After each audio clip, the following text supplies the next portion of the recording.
ये देखिए, बिरबल कैसी खिचड़ी पका रहे हैं। आग नीचे है और खिचड़ी इतनी दूर लटकी हुई है।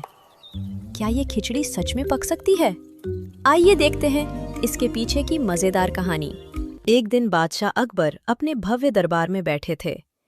चारों तरफ मंत्री, सैनिक और दरबारी मौजूद थे। तभी अकबर ने एक अनोखा ऐलान किया। उन्होंने कहा, जो आदमी इस कड़ाके की ठंड में पूरी रात पानी में खड़ा रहेगा, हम उसे बड़ा इनाम देंगे।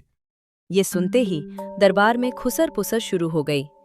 ठंड इतनी भयंकर थी कि कोई भी ये चुनौती लेने की हिम्मत नहीं कर पा रहा था। तभी एक गरीब आदमी धीरे धीरे आगे आया। उसकी आंखों में मजबूरी साफ दिखाई दे रही थी।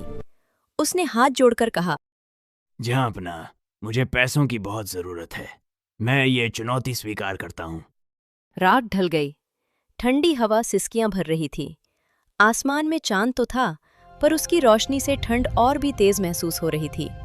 वो गरीब आदमी कांपते हुए पानी में खड़ा था। उसके दांत बज रहे थे, शरीर सुन्न हो रहा था, लेकिन उसने हिम्मत नहीं हारी। वो बार बार महल की तरफ देखता, जहां से हल्की सी रोशनी आ रही थी, और खुद को संभाल कर खड़ा रहता। किसी तरह उसने पूरी रात गुजार दी। सुबह होते ही वो उम्मीद भरे कदमों से दरबार पहुंचा। उसे पूरा भरोसा था कि अब उसे इनाम जरूर मिलेगा। अकबर ने उसे गौर से देखा और पूछा, तुम इतनी भयंकर ठंड में पूरी रात कैसे खड़े रहे? आदमी ने विनम्रता से जवाब दिया, जहाँपना, मैं पूरी रात महल की तरफ देखता रहा। वहां से जो हल्की सी रोशनी आ रही थी, उसे देखकर मुझे हिम्मत मिलती रही। तो इसका मतलब तुम्हें उस रोशनी की गर्मी मिल रही थी, इसलिए तुम इनाम के हकदार नहीं हो। ये सुनते ही गरीब आदमी का दिल टूट गया। उसकी सारी मेहनत बेकार चली गई। दरबार में सन्नाटा छा गया। लेकिन बिरबल ये सब चुपचाप देख रहे थे। उन्हें समझ आ गया कि ये फैसला सही नहीं है। अगले दिन दरबार लगा, लेकिन आज बिरबल नहीं आए। अकबर ने इधर उधर देखा और पूछा, बिरबल कहाँ है? जहाँपना, आज बिरबल दरबार में नहीं आए। अकबर को आश्चर्य हुआ। उन्होंने तुरंत एक सिपाही को भेजा। जाओ, बिरबल को बुला कर लाओ। जी हाँ हुजूर। सिपाही दौड़ता हुआ बिरबल के घर पहुंचा। वहां उसने देखा कि बिरबल एक अजीब काम में लगे हुए हैं। एक लंबी लकड़ी के सहारे उन्होंने एक बर्तन बहुत ऊंचाई पर लटका रखा था, और नीचे जमीन पर बहुत दूर एक छोटी सी आग जल रही थी। सिपाही हैरान होकर बोला, बिरबल जी, आप दरबार क्यों नहीं आए?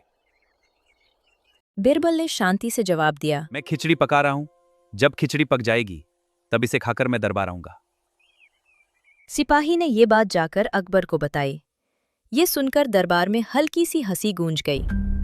काफी समय बीत गया, लेकिन बिरबल दरबार नहीं पहुंचे। अब अकबर खुद बेचैन हो गए। उन्होंने सोचा, देखते हैं बिरबल आखिर कर क्या रहे हैं। और वे खुद बिरबल के घर पहुंच गए। वहां का नजारा देखकर अकबर हैरान रह गए। उन्होंने देखा बर्तन बहुत ऊंचाई पर लटका हुआ है और आग बहुत नीचे दूर जल रही है। अकबर ने हंसते हुए कहा, बिरबल, ये क्या मजाक है? इतनी दूर से आग की गर्मी उस बर्तन तक कैसे पहुंचेगी? तुम्हारी खिचड़ी कभी नहीं पक सकती। महाराज, बिरबल हल्के से मुस्कुराए और बोले, जहाँपना, अगर महल की दूर की रोशनी से एक आदमी को गर्मी मिल सकती है, तो इस आग से भी खिचड़ी पक सकती है। ये सुनते ही अकबर एकदम चुप हो गए। उन्हें तुरंत अपनी गलती का एहसास हो गया। उन्हें समझ आ गया कि उन्होंने उस गरीब आदमी के साथ अन्याय किया है। अकबर ने तुरंत आदेश दिया कि उस आदमी को बुलाया जाए। जैसे ही वो दरबार में आया, अकबर ने उससे माफी मांगी और उसे पूरा इनाम दिया। दरबार में सब लोग बिरबल की बुद्धिमानी की प्रशंसा करने लगे, और अकबर के चेहरे पर भी एक संतोष भरी मुस्कान थी, क्योंकि उन्होंने एक बड़ा सबक सीख लिया था। तो दोस्तों, इस कहानी से हमें यह सीख मिलती है कि हमेशा सच और न्याय का साथ देना चाहिए, और बिना सोचे समझे किसी के साथ गलत फैसला नहीं करना चाहिए, क्योंकि सच्चाई को साबित करने के लिए कभी-कभी समझदारी और धैर्य दोनों की जरूरत होती है। धन्यवाद दोस्तों। आशा करती हूँ कि आपको ये मजेदार कहानी पसंद आई हो। अगर आपने अभी तक मेरे चैनल बीहाइव टून्स को सब्सक्राइब नहीं किया है तो अब सब्सक्राइब करें, वीडियो को लाइक करें और शेयर करें। आपका समर्थन मुझे और अधिक वीडियोस बनाने के लिए प्रेरित करेगा। धन्यवाद।